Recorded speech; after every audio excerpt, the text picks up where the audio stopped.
11वीं मौत की खबर आई है। आगरा में कोरोना से एक और शख्स की मौत हो गई है। मस्ता की बगीची का निवासी था मृतक संतोष। जिले में 9 कोरोना पॉजिटिव मरीज मिले हैं। 198 संख्या हो चुकी है आगरा में कुल कोरोना पॉजिटिव लोगों की और अब तक 11 लोगों की मौत हो चुकी है। तो आगरा की स्थिति लगातार गंभीर बनती दिख रही है। 398 लोग इस वक्त कोरोना से संक्रमित हैं आगरा शहर में, अकेले आगरा शहर में, यानी कि बस 400 में 2 कम है ये संख्या। 11 लोगों की मौत हो चुकी है, 9 नए मामले जुड़े हैं।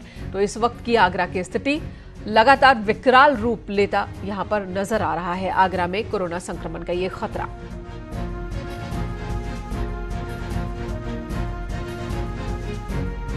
जिस शख्स की मौत हुई है कोरोना की वजह से, उसका नाम संतोष बताया जा रहा है। हिमांशु त्रिपाठी आगरा से हमारे साथ जुड़ चुके हमारे सहयोगी। हिमांशु, आगरा मॉडल, अब हर तरफ इस मॉडल की चर्चा हो रही है और आगरा में 400 के पास पहुंच चुका है अब कोरोना पॉजिटिव लोगों का जो आंकड़ा है। जी मेनका, 398 हो चुका है। अभी 5 मिनट पहले जो नई रिपोर्ट आई है KGMU से, उसमें 9 नए पॉजिटिव मरीज पाए गए। इस तरह से आगरा में यह संख्या 398 हो गई है। साथ ही साथ मस्ता की बगीची छत्ता क्षेत्र का इलाका है, वहां रहने वाले 25 वर्षीय युवक की मौत हो गई। वो कोरोना से पॉजिटिव था, हालांकि उसे गंभीर बीमारी पहले से थी और उसका इलाज चल रहा था, लेकिन फिलहाल वह पॉजिटिव था। इसलिए पॉजिटिव संख्या जो हुई है मौतों की, वह 11 हो चुकी है आगरा में। और आगरा में जबरदस्त सख्ती है। आप सख्ती के लिए हम दिखाएंगे। अब ये देखिए पीछे का इलाका, और इस तरह से सन्नाटा, आप देखिए कोई दूर दूर तक नजर नहीं आता। इस कदर सख्ती है आगरा में। उसके बावजूद सुबह और शाम कुछ लोग निकल पड़ते हैं अपने घरों से, जिसकी वजह से ये संक्रमण फैल रहा है। आप सोचिए कि जो लोग आज संक्रमित पाए गए, जो नई लिस्ट आई है, इसमें 4 लोग हॉटस्पॉट इलाके के हैं और वो इलाके हैं सिकंदरा, खंडारी, नामनेर, तो इस तरह के इलाके हैं। खास बात इसमें यह भी है कि एक परिवार जिसका एक सदस्य आबकारी डिपार्टमेंट में इलाहाबाद में नौकरी करता है, वह पहले पॉजिटिव हुआ। अब उस घर के 4 सदस्य पॉजिटिव हो चुके हैं कोरोना से। तो नई लिस्ट में उस परिवार का भी नाम है, उसके घर के सदस्यों की संख्या और बढ़ गई है। तो इस तरह से बढ़ रही है। आगरा मॉडल यही था कि हॉट स्पॉट बनाए जाएं और उसके बाद सख्ती से लोगों को उसी दायरे में सीमित कर दिया जाए। लेकिन जिस तरह से जमातियों ने संख्या बढ़ाई, फिर श्री पारस हॉस्पिटल की चेन लंबी होती गई और 90 के ऊपर चली गई। उसके बाद बड़ी चुनौती हेल्थ वर्कर बने और हेल्थ वर्करों में जब संक्रमण फैला तो 42 तक पहुंचा। और दुखद बात यह है, कल भी एक महिला जो पाई गई है संक्रमित, वह डायलिसिस कराती थी। ये चेन एक बार फिर लंबी होने की संभावना है। चीजें जो है वो बिगड़ती चली गई है आगरा में। हालांकि तमाम कोशिशें इस वक्त देखने को मिल रही हैं, लेकिन फिलहाल 400 के करीब ये आंकड़ा पहुंच चुका है। आप बने रहे हमारे साथ। इधर संत कबीर नगर में 2 और कोरोना पॉजिटिव केस मिले हैं। एक युवक और एक महिला कोरोना पॉजिटिव निकले हैं। बखीरा क्षेत्र का ये मामला है। 2 दिन पहले मुंबई से लौटा है ये युवक और परिवार की सदस्य है महिला। जिले में 23 हो चुकी है कोरोना पॉजिटिव लोगों की संख्या। तो संत कबीर नगर की ये स्थिति, यहां पर भी हम दिखा रहे हैं कि कोरोना पॉजिटिव लोगों की संख्या में इन दिनों इजाफा देखने को मिल रहा है। इस वक्त 23 है लोग इस जिले में जो कि कोरोना से संक्रमित हैं।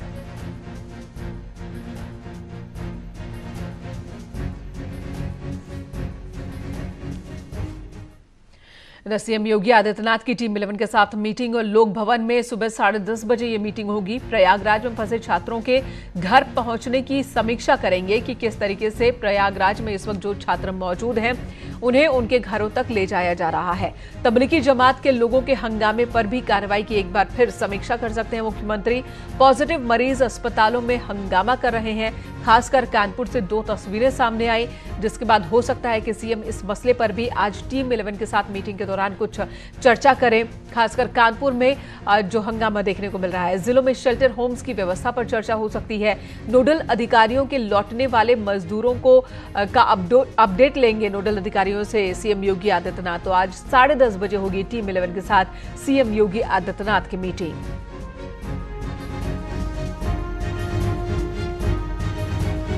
और इस वक्त हमारे सहयोगी प्रशांत पांडे लखनऊ से हमारे साथ मौजूद है। आगरा से हमारे सहयोगी लगातार हमारे साथ मौजूद हैं। हिमांशु, प्रशांत के पास चलेंगे। प्रशांत, टीम 11 की मीटिंग 10:30 बजे होगी, उससे पहले आप बताएं जरा लखनऊ की स्थिति क्या है?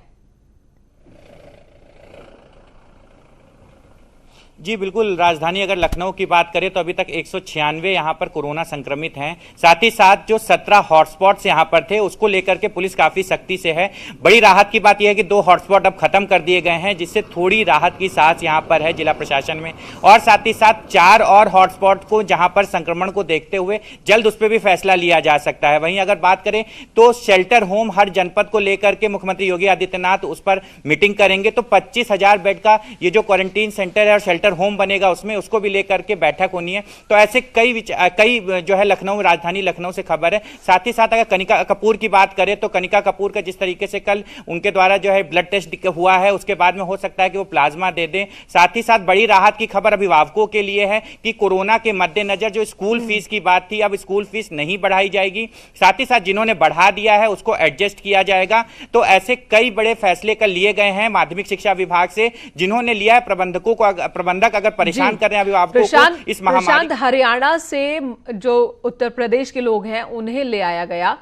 अगला कौन सा स्टेट, कहां से लाए जाएंगे लोग? इसको लेकर के आज मुख्यमंत्री फैसला करेंगे। जो तमाम नोडल अधिकारी हैं उनसे बातचीत करेंगे, अपडेट लेंगे कि जो मजदूर हैं उनको जो लाए जा रहे हैं या उनकी क्या संख्या है, किस तरीके से प्रोग्रेस है, उस पर नोडल अधिकारी विचार विमर्श करेंगे। उसके बाद फैसले के बाद ही अन्य किसी भी राज्य की रणनीति बनेगी जिसके तहत मजदूरों को लाया जाएगा। यहाँ पर जो भी एसेंशियल फैक्ट्रीज हैं उस पर काम करने वाले जो मजदूर थे, जो फंसे हुए थे, जिनको लाना था, तो उसको लेकर के आज मुख्यमंत्री इस पर फैसला ले सकते हैं। इनका जी बने रहिए हमारे साथ। अमित राणा भी हमारे सहयोगी जुड़ चुके हैं, गाजियाबाद का हाल उनसे जान लेते हैं। अमित बताएं, गाजियाबाद की स्थिति क्या है? गाजियाबाद में राहत वाली खबर यह है कि कुल यहाँ पर 57 पेशेंट थे कोरोना के, जिनमें से कि 31 पेशेंट एकदम ठीक हो गए। कुल मिलाकर 26 एक्टिव पेशेंट यहाँ बचे हैं। वहीं बात की जाए अगर गाजियाबाद की, तो गाजियाबाद जिलाधिकारी ने एक आदेश दिया है कि दिल्ली और यूपी की जो सीमाएं हैं वो 9 बजे तक ही तमाम, चाहे वो सरकारी व्यक्ति है चाहे गैर सरकारी व्यक्ति है, 9 बजे से पहले सीमा पार कर ले। वहीं शाम को 6 बजे के बाद ही सीमा में प्रवेश करें। फिलहाल हम खड़े हैं यूपी बॉर्डर पर और आप देख सकते हैं वाहनों की लंबी लंबी कतार यहाँ पर लगी हुई है। हालांकि पुलिस यहाँ मौजूद है, ट्रैफिक पुलिस यहाँ मौजूद है। तमाम जो वाहन यहाँ से गुजर रहे हैं उनकी सघन तलाशी ली जा रही है, उनके पेपर्स चेक किए जा रहे हैं, क्योंकि इस दौरान जो लॉकडाउन के दौरान सुबह 9 बजे से पहले निकलने की बात कही गई थी, इसमें एसेंशियल सर्विसेज को किसी तरह कोई दिक्कत ना हो, इसके चलते ही यहाँ पुलिस तैनात किया गया है। चेकिंग यहाँ की जा रही है। लेकिन जो लोग अमित आपकी आवाज साफ नहीं आ रही है, लेकिन जो बातें आपने बताई उससे समझ में आया कि यहाँ पर इस वक्त जो दिल्ली और गाजियाबाद की सीमा के बीच लोगों को बोला गया है कि आप 9 बजे से पहले सुबह दिल्ली अगर आपको जाना तो चले जाइए और उसके बाद शाम को 6 बजे के बाद ही लौटिएगा। इस बीच कोई मूवमेंट नहीं हो सकती। इस पर काम हो रहा है, देखने को मिल रहा है। रंजीत इस वक्त अलीगढ़ से हमारे साथ मौजूद है। रंजीत के पास चलेंगे, लेकिन उससे पहले एक बार फिर रुख प्रशांत का कर लेते हैं। लखनऊ से हमारे साथ मौजूद है प्रशांत। ये बताइए, टीम 11 की मीटिंग के बारे में तो आपने बताया और आज स्टूडेंट से भी बात करेंगे सीएम योगी आदित्यनाथ। तो स्टूडेंट से और क्या कुछ बातचीत हो सकती है ऑनलाइन एजुकेशन के अलावा?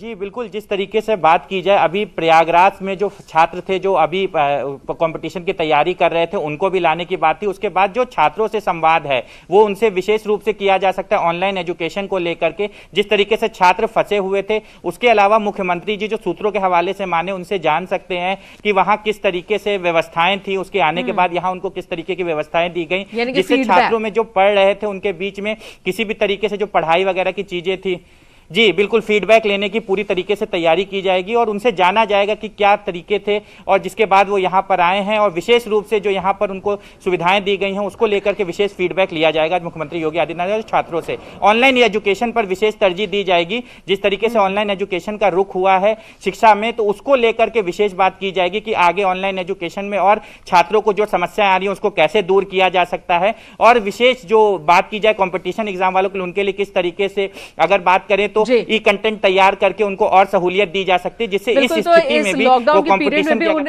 स्टूडेंट्स को ज्यादा नुकसान ना हो, तो क्या कदम उठाए जा सकते हैं, इस पर भी आज मुख्यमंत्री चर्चा कर सकते हैं और छात्रों की राय उनसे ले सकते हैं।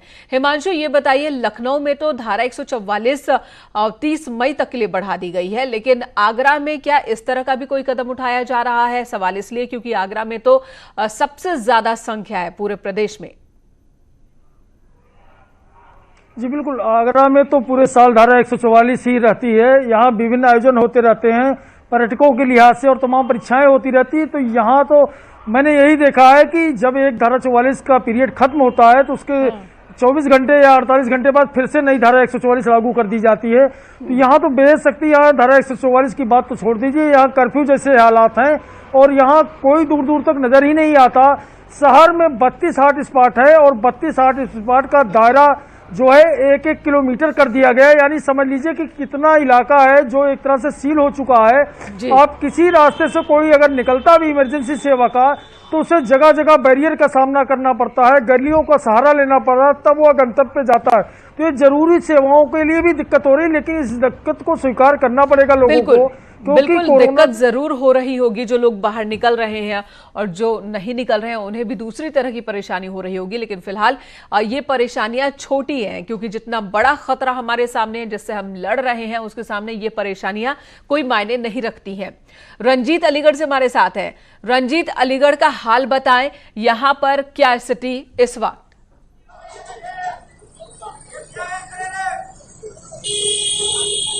जी मेनका, मैं आपको बताऊं, अलीगढ़ में फिलहाल एक हफ्ते पहले स्थिति बहुत सामान्य थी, लेकिन फिलहाल की स्थिति में अलीगढ़ में पिछले से 2-3 दिन में तादाद काफी ज्यादा एकदम से बढ़ गई है।